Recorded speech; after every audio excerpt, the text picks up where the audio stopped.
Hey, Brandon, how you doing? Good. How you doing? Good. Do you hear me loud and Yep. You clear? hear me? Yes, you're Awesome. good. You're good. So Brandon, how you pronounce your last name? I want to butcher it when we go live. You're all. It's Brandon Leibowitz. A little tricky. Don't worry. Leibowitz. Okay, got you.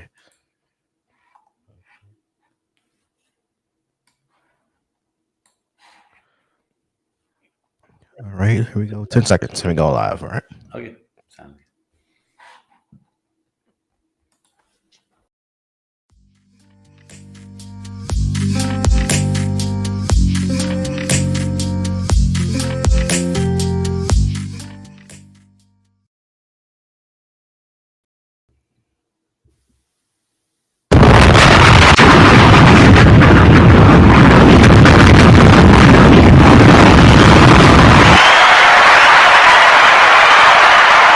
Hello, everybody. Welcome. On this Tuesday night, we are live. This is another episode of Saucy Conversations, season 4, episode 16, and we got a special guest in the house. But before we get to our special guest, we want to thank everybody for joining the broadcast. We live on Twitch, and we also live on my YouTube page, and we also live on Saucy Nation TV Facebook channel. We appreciate everybody for watching. Don't forget to get some free, not free, but you got to pay for it. Make sure to get you some Saucy Conversation merch at Teespring. We got hoodies, mugs, and everything. Even got pet hoodies for your dog. So make sure you go get yourself some Saucy Conversations merchandise. Also, shout out to our sponsor, which is Click A Vodka. Shout out to them.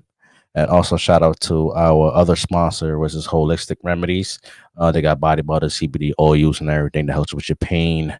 And also, um, we going through we in the middle of a pandemic, so a lot of us is washing our hands, and our hands be all dry using hand sanitizer. So you want to make sure you get some some body cream, and make sure you stay moisturized in this pandemic. Shout out to my co-host is going to be today. Shout out to Mac. Shout out to Dad. Shout out to Bernice. Also, don't forget to hit that like button, subscribe button, and also like the video, share it, and we appreciate everybody's feedback on this episode.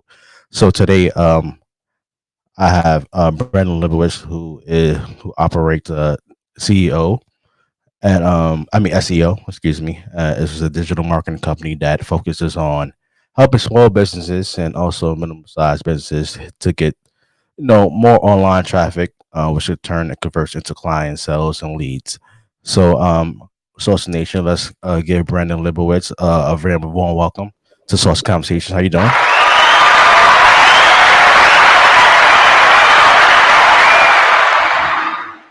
Hey, Brandon, how you doing today?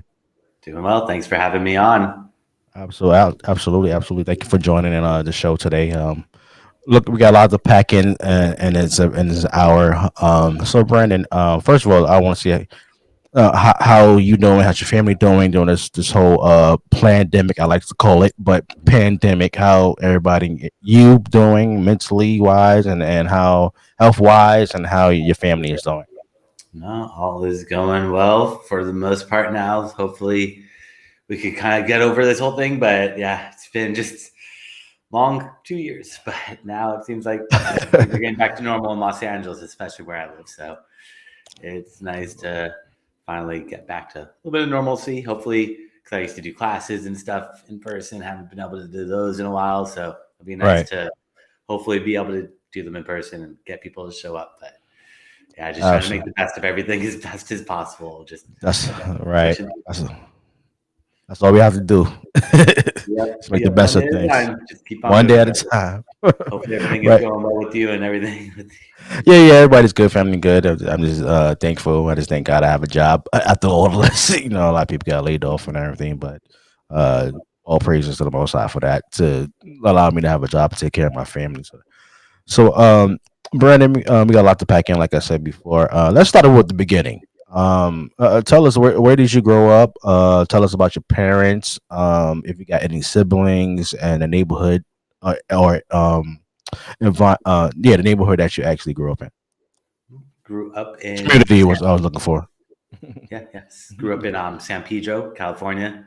tiny little Nice. town near Long Beach, California. So Okay, Long grew up Beach. around Okay. there, lived there pretty much my whole life. Pretty much was born and raised there and lived there until I went to school or went to college. But had one younger brother, and me and him are pretty close. He lives in Long Beach now. I'm in downtown LA near Venice kind of area. So still on the vicinity. Never really left LA because kind of get spoiled out here with the weather. Thought about moving other places, but I'm just like, I don't know. Growing up here, it's just too nice. So grew up here my whole life. My family's all out here for the most part. We'll have some other family in New York and Florida and kind of spread out some other places, but for the most part, all in California. So grew up here and always kind of had a little interest in marketing and got my degree in business marketing.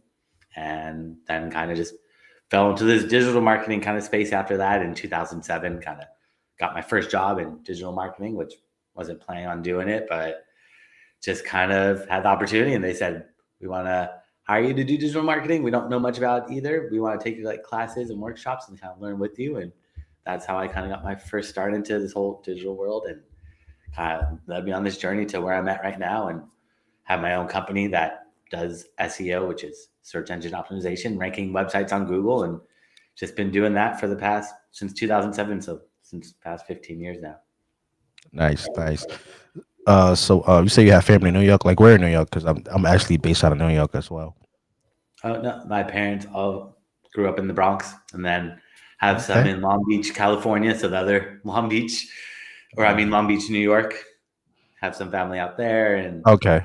kind of spread out through the city as well, but and upper state a little bit too as well, kind of just all over the place. Okay. Shout out to your family. I'm from the Bronx as well. Nice, nice. Yeah, I live in like the White Plains area in the Bronx. Okay, So, nice. yeah. So Brandon, what was there growing up? w- what actually some things that you were actually into just growing up? What kind of cartoons you watch? What was your favorite subject in school?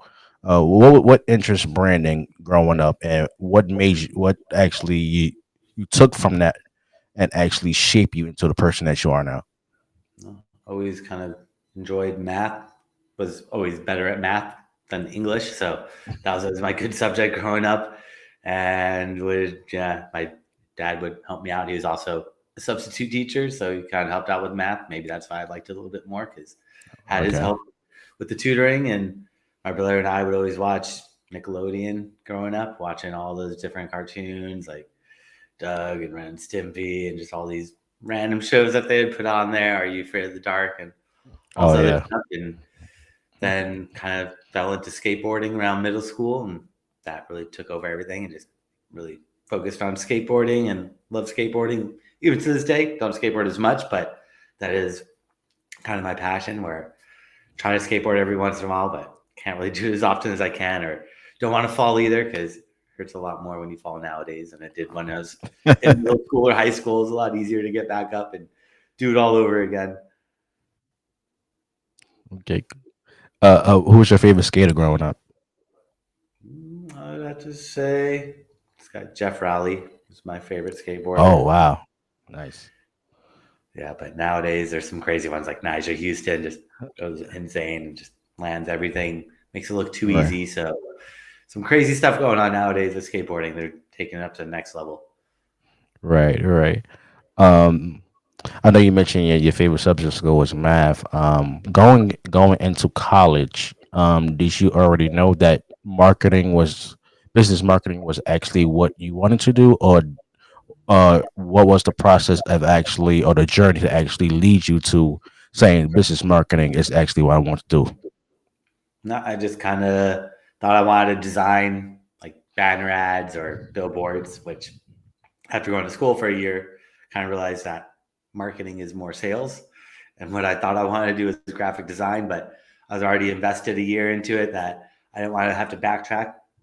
So kind of just stuck with it. And yeah, so kind of just fell into it. Wasn't my first choice. Kind of thought maybe after I got my degree, I could find something more in the creative side versus doing the sales side and got into the digital marketing side of things and was doing kind of everything back then with this one company that first gave me the first job, which was helping out with like social media, doing email marketing, running like paid ads, doing SEO. And then I kind of realized that back then I feel like everyone's going to have a website in 2007, and this digital marketing thing is probably where everyone's going to want to be in the future, versus designing billboards and stuff like that might not be the most lucrative or what people want anymore. So just kept going with that SEO and digital marketing side of things. So didn't really know I wanted to do digital marketing, kind of fell into it, but now I do like it, especially like the opportunity to do freelance work where I could just go anywhere to like a restaurant and be like, hey, do you want to rank at the top of Google for Italian food if it's an Italian restaurant in Los Angeles or something like that, and kind of build up your clientele where it's like take some time, but you can just kind of do it on your own or work full time and on the side just try to get some extra client or get some extra work and build up that resume and portfolio Right. that you have. What goes into actually building that resume? What was the process doing your first job, actually trying to, because I know you mentioned in your bio that you read a lot of books. What kind of books did you read to help you go through that process to help with your digital marketing and everything? No, so from my first job, they actually said, we don't care that you don't know anything. We're going to like go to the classes and take me to workshops, which are pretty interesting. So going to like a weekend seminar where it's just all about digital marketing and try to learn Okay. that way. Back then, forums were pretty popular. Nowadays, Facebook groups are pretty good. So if you're Right. trying to get like, yeah, Facebook groups have like the most engagement, it seems like nowadays, finding like groups about SEO or digital marketing or social media, whatever it is that you want to learn. But joining groups is a great way to learn, because if you're reading a book with digital, it just becomes outdated so quick. So by the time it published, like that book is published, half that stuff might still be true, but it might change a little bit. Or with social media, there's so many new sites that emerge all the time that it's tough to stay up to date. So when I do read stuff online or read books or blogs, try to make sure that it's from at most maybe like 5 years old. Like anything older than that, it still might be true. It's just a lot changes, and it changes so quickly with digital that you got to be constantly just on top of it. So just look at stuff, watch YouTube videos. YouTube videos are pretty helpful. That way you can like visualize everything, and that's always easy to just look, make sure it's from a couple years ago, not too old. Absolutely. What were like two things that going to these seminars that still stick with you to today and help you, that you actually teach others? Like these are the main two things that you have to use to help you succeed in this field of work. Yeah, so it just depends. Like if doing it for like myself, like as a business owner, seeing that you could just go and create a website, and pretty much that's your real estate, that's your business card, that's the way you market yourself, and you get full control of that website. You own that website, that's yours forever.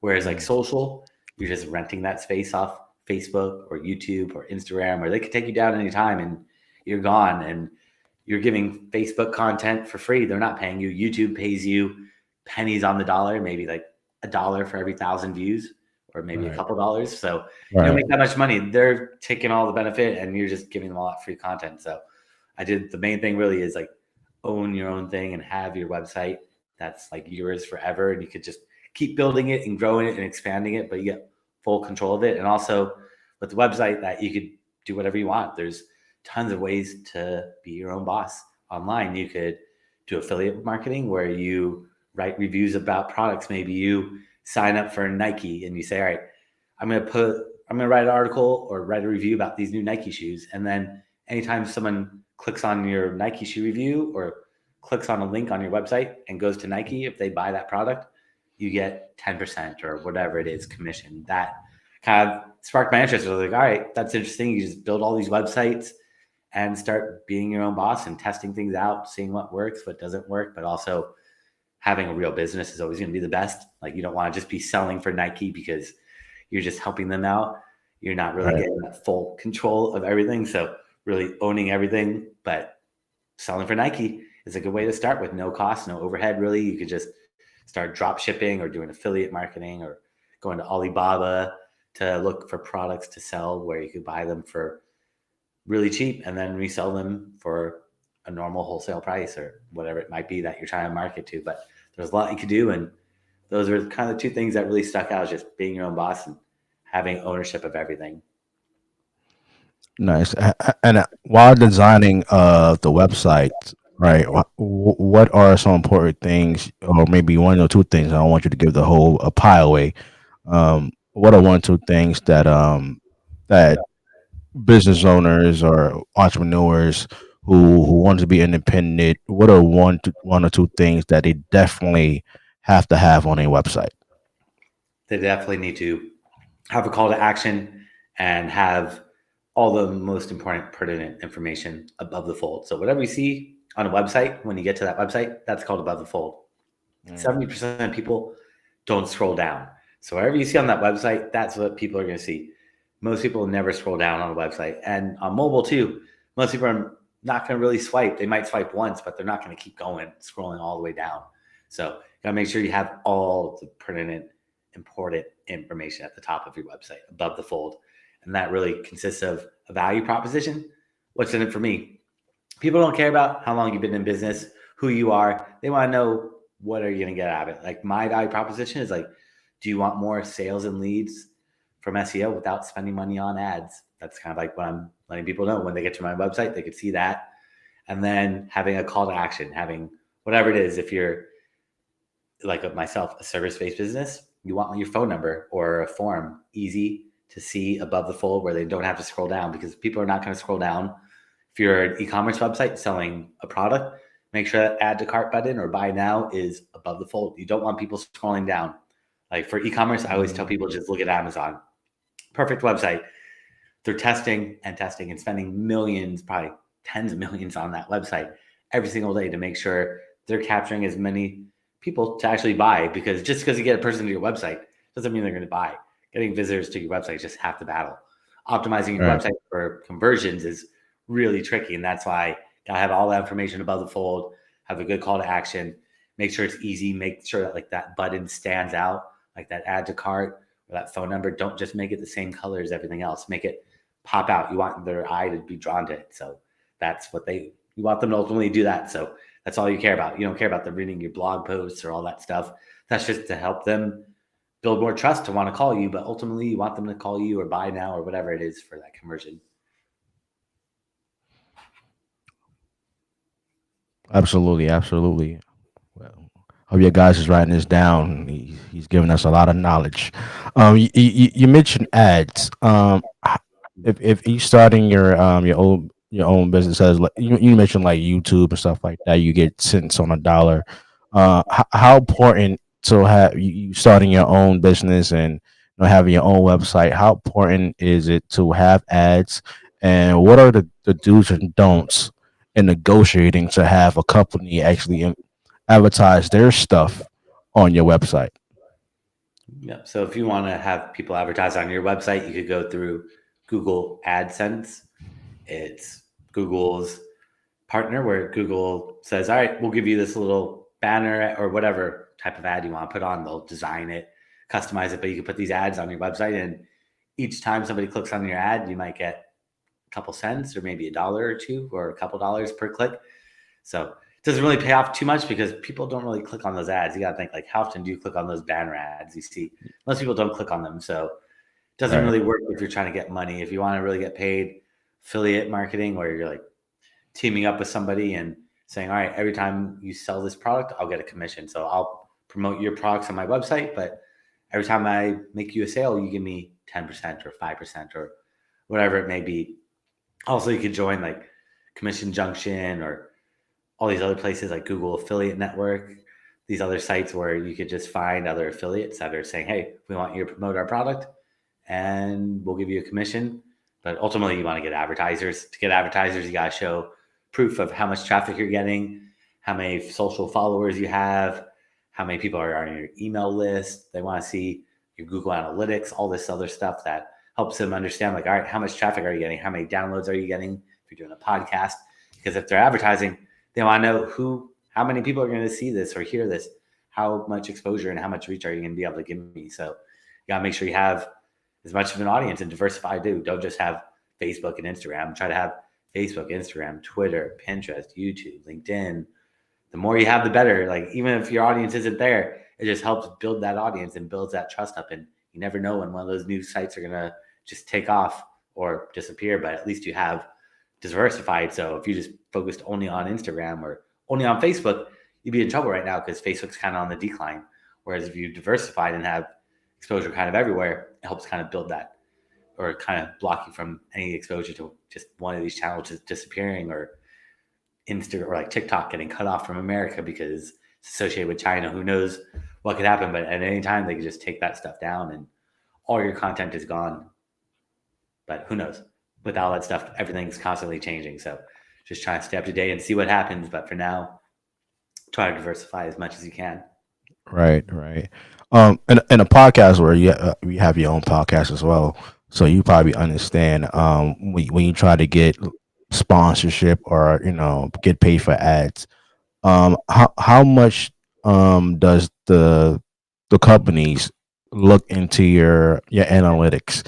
Like we have a term as actually boosting and actually cheating. So people like to cheat on their views. People like to cheat on followers. So how much energy does these companies look into your own projects to see if you're lying or not? Some do, some don't. But also, how do you really tell? Because sometimes it's tough to tell. You could see sometimes, but usually they want to see like organic reach. So they'll look at like Okay. Google Analytics and they'll look at organic. So they're not going to look at like any paid ads, because you could be spending $500 a day on paid ads and you're getting all this traffic to your website and it looks great. But if you stop spending money on those ads, your traffic just disappears. So they don't want to see that kind of stuff. They want to make sure it's like the organic reach, how much reach do you have. But email is really good too. Email is always going to be the most powerful if you could build that email list up, because you get full control of that too. You send out an email, it goes to their inbox, and look at how much spam you get every single day. Email really works. It is so powerful. It's just tough to get email addresses, but if you can somehow figure out a way to get email addresses, that's going to be huge. Let me give you drop a saucy bomb for you for dropping that knowledge. So Brandon, my next question for you is, um, once you actually establish your website, you get a couple of sponsorships and you get a couple of ads. How important is it to uh, is there like a certain length of time to keep a sponsor or keep ads to your according to your company, or you should try to reach out to, let's say, every 2 years or every 4 years to try to get a new sponsor and try to get and how do you negotiate to get more money? Yeah, you should definitely be reaching out frequently. Well, depending if you're growing, because if you're growing at a fast rate, you can show the numbers of last month versus, or like 6 months ago versus now, and show them like how much growth you're getting. And then you could probably negotiate better, bigger deals. So just depends. But if you're dropping down, hopefully you're not, but then you might not want to be reaching out. But there's also tools that kind of like negotiate for you, where they'll put you in front of advertisers and they'll say, here's a podcast that's looking for advertisers. Here's an advertiser that's looking to advertise on podcasts, and they see if they align. But those tools usually take a big commission. So it's best if you can reach out to the brands directly. It's going to save you a lot of money, because all these third-party tools that will match you up take a big commission, that you could just easily reach out to these brands on your own and send them a message on Instagram or Twitter. Usually works pretty well, because people don't have big followings on Twitter. Whereas if you message somebody on like Facebook, there's a filtered inbox that most people don't even know about. Instagram, they have that filtered inbox that people look at, but kind of look spammy. But Twitter works really well for building relationships. You can do Mm, LinkedIn as well, but that one kind of gets spammed as well with a lot of these LinkedIn spammers that just keep sending out messages. But yeah. Twitter has let me speak to some big brands and some big companies. I didn't think I would be able to get a hold of that. For some reason, Twitter, there's no filtered inbox, so they get those messages, and they don't have a big following either. So they're not getting hundreds or thousands of messages a day. Whereas on Instagram, they might be just, there's too many messages. They can't read through all of them. Right, absolutely. So take us after your first job. What take us through the process of you starting your own company. Um, like what was the mindset of going into starting your own company and actually coming up with the confidence actually I could just do this on my own. And did you have any help in the beginning, or did you have help later on once you got everything together?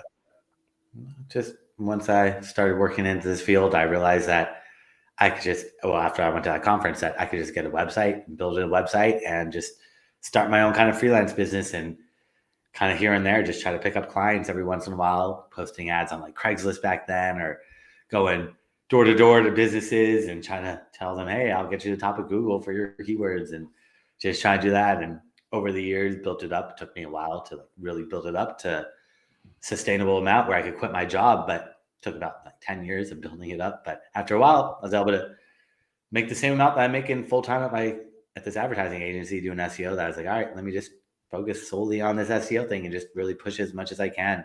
But did have some help initially because my dad did sales as well, so he would kind of guide me on how to do sales, how to cold call, or how to try to build relationships with people that have been to my website or have reached out to me. So that helped out because selling is a tricky part. Just like getting people to your website is only half the battle. And then you have to sell them on yourself. You have to let them know why they should want to use your product or service versus the other 10 websites on that first page of Google. Plus there's ads, plus there's all the other distractions. So got to make sure you sell yourself along with selling yourself to Google, building that trust for Google, but building trust for people that come to your website as well. And just always thought that it's easy, not easy, but nice that I could pick up clients here and there. And eventually, if I do it out enough, I'll be able to make a sustainable amount that I could quit my full time job, which takes some time, but you build up that reputation and build up the trust that other people see you all over the place and read your reviews, that they know that you're going to help them out and get them those rankings they're looking for. Wow, 10 years is a long time. Through that 10 years of actually working your way up where you needed to be to make the same amount of money you was making on your first job. Throughout that 10 years, was there any downtime? Did you ever doubt yourself or say, "Hey, this is too much. It's not coming as fast as I wanted. Maybe I'll probably be interested of going back to my old job or finding a job in that field." Or was your mindset was no, I'm gonna just stick with it until I get where I need to be. So I was always working full time doing SEO, Oh, and okay. I would just work part time on my own business because I was just like, all right, I'll just make some extra money freelancing, and never thought I wanted to like fully do it. I always thought maybe I'd make like a skateboard company or something else. So I was like, I'll Oh, just do this SEO part time just to get some supplemental income. But then after a while, I was like, I could probably just, if I really focused on it, just push as much as I can. But I was always just doing it part time because I was complacent and working full time, or yeah, I wasn't really too focused on building my own company. I was more thinking of maybe skateboarding company and trying to build that up and thinking of how to do that on the side as well. But then over right. the years, just realized, hey, don't have to go into an office full time. If I just start really pushing this SEO, I could just do it freelance and grab a laptop and just pick up and go anywhere. And as long as I have internet access, I could do my job for the most part. So that was also something that I realized after a while, that it's nice to be able to travel and just be able to work and travel and not be like, all right, I have to go back because I have to be back in the office. Whereas now I just have to be online and just answer some emails or do some calls or Zoom calls or whatever it may be. But it's a lot easier that way. Absolutely. That's very cool. My next question to you is tell us about the company. Tell us how you came up with the name.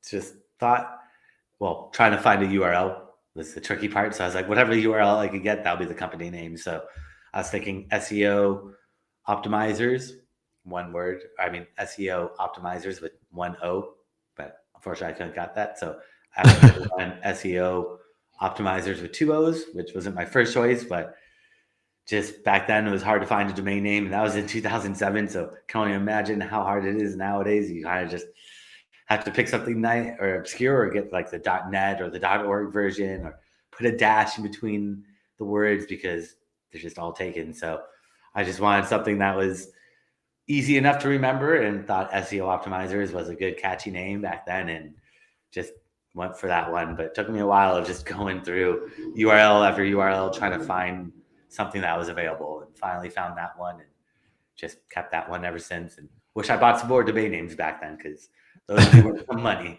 A lot of people have told me those URLs, are Yeah, they are well paying. Yeah. Yeah, them URLs, try to get URLs that you actually want is a pain in the ass. Yeah. Yeah. It's Mm. annoying, but just try to pick something and just stick with it. And don't worry if you don't get the perfect name.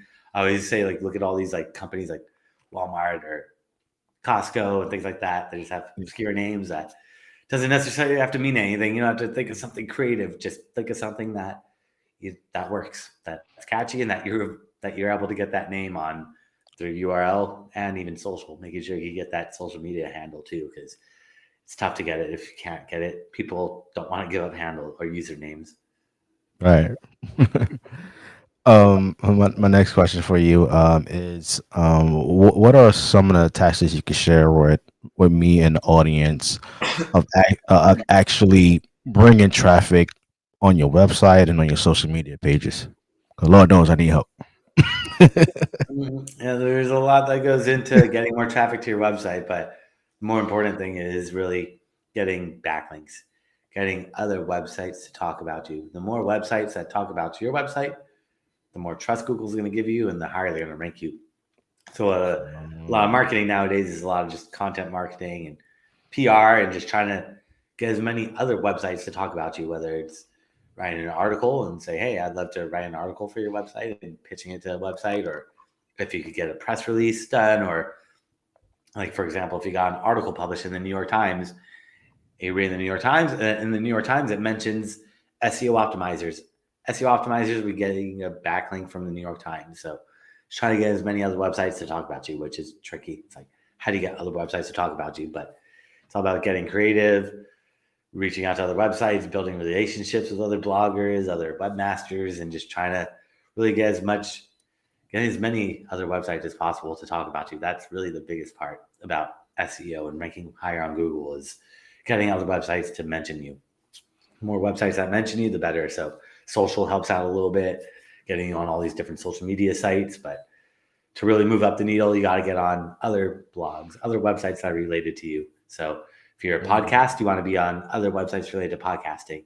If your podcast is about music, then you want to be on about find other websites about music or podcasting, but you want to find websites that are related to you. That's really important. Wow, that's very good. Because actually, I'm actually in the process of starting my own 24/7 streaming network. So I've been looking into getting like bloggers and um to see what is the actual process of actually getting mentioned in certain newspapers and articles and websites. And what I came across, it ain't cheap. So my question to you is, Mhm. as a businessman, as the owner of your own company, um, is it very important to save and have a budget if you don't have any like co-owners or investors in your business?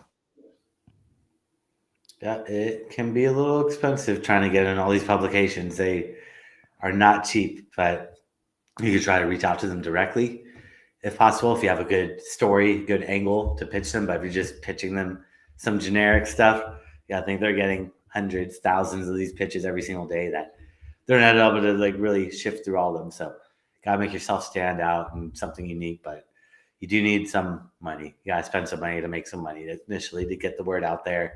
Unless you just get lucky and go viral, which doesn't happen too often. Everyone wants Right. it to happen, but it's probably not going to happen, unfortunately. So you gotta put some money in and save some money and invest in it. And anytime, like back when I first started doing the SEO, if I had to make some money off a client, I'd try to put that in and reinvest that into building a better website, or getting some content out there, writing some articles, paying some bloggers to help me just get more visibility and whatever needs to be done to get out there. Because So there's only so much you could do. So gotta sometimes pay some people that know what they're doing to help you kind of speed everything up. Right. Um, uh, Another question I have for you.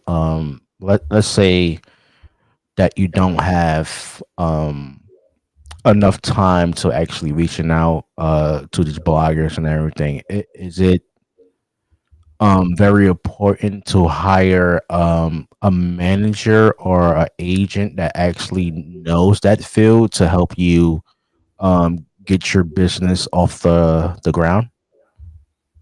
Definitely very helpful. Or someone like myself that does SEO, because when I'm building backlinks, it's not really to get other people to read these articles. It'd be great to be in the New York Times or something like that, but as long as you're in a website that's related to you, so something small, medium sized type of websites, as long as it's related to you, that's really going to move you up. So you could spend money on a PR agency to get you in all these big publications, but that's going to cost tens of thousands of dollars to get in them. But it's good because then you'll be on like New York Times, you could be on Entrepreneur, you could be on Forbes, you could be in the Wall Street Journal, you could be all over the place, and then you could post it on your website as featured on all these places. So people see that you're published everywhere. That builds that trust up for people, along with Google sees that you're published everywhere. So it's kind of a win-win situation, but those are really expensive. Whereas getting in a small or medium-sized blog isn't going to cost thousands of dollars. It might cost $100 or something like that. So Right, right. just trying to place yourself in the appropriate place and not go crazy building these backlinks. If you have the budget for it, go for it. But if not, just go for the small, medium ones. And over time, you'll build up that traffic and build it up, and it's going to keep growing. But you don't need to just go all in all at once. You could just slowly build it up. Absolutely. My next question to you: what is the best experience you actually had of maybe helping someone to get to they go, and what has been the worst experience that you ever came across that made you like go, "Oh my God, why did I really pick this business?" Maybe I could start with the worst. So I've had some websites, because it all comes down to these backlinks. So backlinks are what ranks websites, and sometimes websites have what backlinks from low quality sites. So like if you have website backlinks will rank you higher in Google, but if you build the wrong type of backlinks, instead of ranking higher, you actually drop down in rankings. So you have to be really, really careful with the backlinks you build. And sometimes I've seen companies where their backlinks are coming from like pornography related sites or pharmaceutical sites. So Google's going to think you're some pharmaceutical pornography website, which a lot of these are like real estate agency or something, which they don't want to be associated with that. So got to go in and clean that stuff up, which used to be tough. Nowadays, there's tools that I could just tell Google, hey, block or don't count these backlinks. But in the past, you would try to get these websites taken down and one by one try to reach out to these owners of these websites, which was really tough or next to impossible to do. So that stuff is really, really tough and not a fun thing to do. So I always make sure to really double check and look at their backlink profile before I work on a website to make sure it hasn't been spammed by anything like this, because you never know. Even sometimes the business owners don't know. They might go on Fiverr, buy this gig on Fiverr to get all these backlinks, but they don't realize these backlinks are low quality and they're going to do more harm than good. So gotta be careful with those backlinks and make sure you build good quality backlinks. And looking on the other side, where probably a good situation was being able to rank one of my clients for all their keywords and more within a few months by just doing some good quality backlinks, by building the right type of backlinks and making sure that they're on the right type of websites and helping them out with just getting word of mouth and just getting other websites to talk about them, other PR, and building the right type of backlinks will get you the right type of, or get you more trust from Google, and that trust from Google will rank you higher. And that was able to be done for all their keywords, and they were able to just stay at the top for pretty much all their keywords and bring in a ton of traffic, which I saw their just revenue just shoot up along with that traffic. Wow, that was great advice, man. Great advice. So Brendan, tell us about your podcast. How did you come up with the concept for your podcast, and where do you see your podcast in about 5 years? Well, the podcast was just a way for me to do my classes, because back in 2020, everything shut down around March. So I couldn't do my classes I normally do in person. So I did them all online. And with Zoom, I realized it just records the video and the audio. So I could take the video, throw it up on YouTube, take the audio, throw it up on a website like Buzzsprout, and it'll get me on all the different podcast sites like Spotify and Stitcher and iTunes and Google Podcasts and Apple Podcasts and all these places. So I just threw that up as a way to help me get more exposure and more visibility and get my classes out to people all over the world instead of saying come to downtown LA on a Wednesday afternoon or evening at 7 p.m., which I still got like 50 people to show up. But nowadays, when I do my webinars or do my classes or online podcasts, I'm able to get hundreds of people that could show up from anywhere in the world. So that was just really what my podcast is, kind of just my classes, which is just a way to just teach people more about SEO and help them learn more ways to market their business online. And we'll just have to see what it has in the future. Not sure what I'm going to do with the podcast, but we'll have to see. Right now, just kind of focusing on trying to figure out other topics to talk about, because I kind of talked about all the topics I could think of. So been doing a lot of guest podcasts and doing other people's podcasts to kind of give me ideas or like talk about other topics I haven't already talked about, because people ask me questions I haven't thought about. So it's always good to just get other topics out there and think in a different way, a different perspective that I would have. Absolutely. Yeah, y'all go check out his podcast. Podcast link is actually in the description. So make sure you go and support his podcast and support his businesses. All his links are in the description. So make sure you go and check out Brandon's website and his podcast and everything. My next question for you is I know you mentioned your webinars. Um, how much energy goes into setting up your webinars, and how scary is it of actually teaching a certain amount of people? Do you get nervous sometimes, or you're like, no, I got this, let's get it over with, bang bang, we out of here?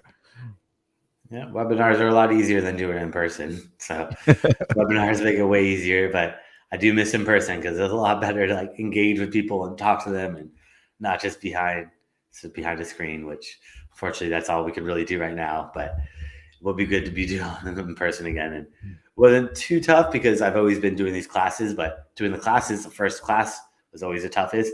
And after that got easier and easier, but it's still tough even when I do them live in person or when I used to do them in person. It's not easy at first. I mean, the first minute or two is always tough, but after that, it's pretty easy after that. It's just getting in the groove and getting the rhythm and just kind of just knowing that they're there to learn from you. And if you make a mistake, they're not going to care. They're not going to judge you. And they probably aren't even going to notice. If you make a mistake, it's really more up in your head. And it's got to get yourself out of your head and just stop Right. focusing on all the little details. And as long as they're there, they're learning, and you could kind of gauge the reaction by how the audience is. And they're all on their phone, then maybe you need to talk about something different. But they're all there writing notes or asking questions, and it looks like you're doing something right. Even if a couple people are on their phone, can't please everybody, so don't get discouraged and just don't overthink everything. That was kind of the tough part, but it gets easier and easier the Right. more you do it.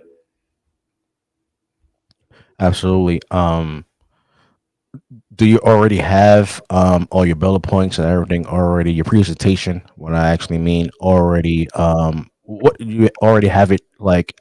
Let's say your presentation is tomorrow, right? Do you already have everything in place already? So how many days does that take for you to get your presentation together, or you already have everything from 1 to 10 already done already? Yeah, it'd take me maybe a couple days to present or get it all ready because I had a big course I would teach. That was a 6 hour course. So I would just pull little areas from each area or little chapters from each area and just kind of expand on that and make that into the presentation. So it wasn't going from scratch, but if I had to do it from scratch, it'd probably take me a week to do maybe each one possibly, because got to kind of think about it and make it in a way that's not too complicated, because SEO can be a little complicated and technical, and don't want to overcomplicate things. We got to make it simple is better. So just trying to make it digestible for people to understand. Absolutely. My next question to you: what is the ultimate goal of your company, and where do you see your company in the next 10 years? Ultimately, trying to help people get more traffic from Google and hopefully help them stop spending money on ads. The ads work. I'm not saying don't run them, but just try to help people get more free traffic and help them grow their businesses. And hopefully, I could keep doing that and grow my own business and keep growing it and expanding it and helping more people out and just helping more businesses, watching them grow. That's always a nice aspect of it. Absolutely, absolutely. My last question to you is, what's more important to you, respect or loyalty? Mm, both important, but gotta be loyal because if not, they're gonna go behind your back. Or I mean, it's always you never know what's gonna happen with people. So loyalty is really, really important. Gotta be loyal. Gotta be someone that you could trust and know that is gonna be reliable and not just turn their back on you. Great answer. Usually, when I ask people that question, I always tell them there's no wrong answer. Just speak from your heart. What's more important to you? Um, so, Brandon, do you have anything that's coming up you would like to share with the audience? So anyone that wants to or that's listening or watching, I have a special gift for them, and that's my class. So if they want to check out my free class, if they go to seooptimizers.com/gift, they can find that there. That's SEOOPTIMIZERS.com/gift. And they can find all my information there, my upcoming classes or other topics if they want to learn about different subjects. I kind of have everything up there. Absolutely, and also the link to his website's also in the description as well. So if you would like to, be a part of his webinar, which I'm actually going to be a part of it because I need some help. Lord knows I need some help. So I would definitely be a part of Brandon's webinars in the future. Brandon, I want to thank you for being on the show. This was a very educational episode, especially in the field of media and podcasting. Um, and how to bring traffic to websites and channels and pages. This is very educational, and I want to thank you for being on the show and sharing your wisdom Yeah, no, with us. thanks for having me on to share some of these tips. And everyone else that wants to keep learning, just keep on reading up and watching classes, and that's the best way to learn. Absolutely. I want to thank everybody for watching the live today. If you watching the rerun, we want to thank you for watching the rerun on YouTube and on Saucy Nation TV Facebook page as well. Like I said, I'm actually starting a 24/7 network. I'm aiming towards the fall time of actually dropping the network. And if you'd like to be a part of it, whether you're a podcaster, you write TV webisodes, documentaries and stuff like that, just hit me up at saucynationtv@gmail.com, and I will send you all the information on the network. Shout out to our sponsors, Click A Vodka. Shout out to Holistic Remedies. Also, the promo code lasts forever. So just use HR Meet Saucy, and you get 10% off at checkout. Okay, so that's HR Meet Saucy. You get 10% off. Okay. Don't forget to head to Teespring where we got all our merch. I guarantee you will love it. Also, shout out to Marcus Wilson. My other podcast is going to be live Thursday night, which is Saucy Discourse. We do sports on there, so anybody who would like to be on the show or would like to give some topics on sports, where you'd like us to debate about or about culture, just hit us up and at Saucy Discourse 21@gmail.com, and we appreciate the love and support. Um, Peace and love, everybody.